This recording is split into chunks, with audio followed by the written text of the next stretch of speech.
misol uchun qancha uzoq yashayapman Fransiyada. Shuncha men ko'proq hayron qolyapman shu fransuzlarga и Fransiyani государствосiga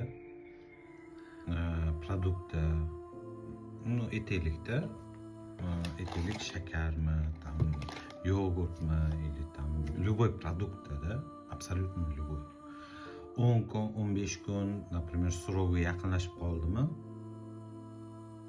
Misol qilib aytganda, srogi yaqinlashib qolsa, xalqiga shunda tarqataveradi. Просто tak uchun tarqataveradi.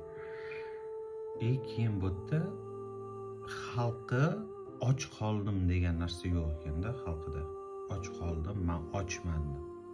Misol uchun bizda O'zbekistonda bo'mshlar bor, bo'mshlari tam yeyishga hech narsa yo'q, tam qo'pol qilib aytganda musorkadan olib yeydi-da.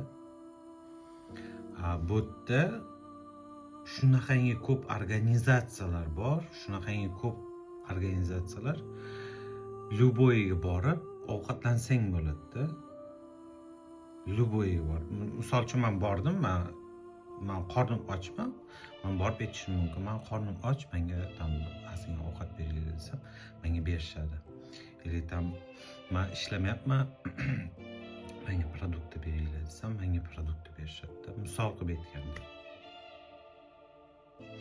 Bizda esa korzinka faqat chirib ketmaguncha, chirib o'sha mog'or bosib ketmaguncha o'sha o'tiradi. Bu yerda unaqa emasda. Bu yerda любой magazin beraveradi. 10 kun srogi qoldimi, tam 5 kun srogi qoldimi, tarqataveradi. Благотворительный organizatsiyalarga hammasiga tarqataveradi. Qachonki bizda ham shunaqa bo'lar ekan? Qachonki?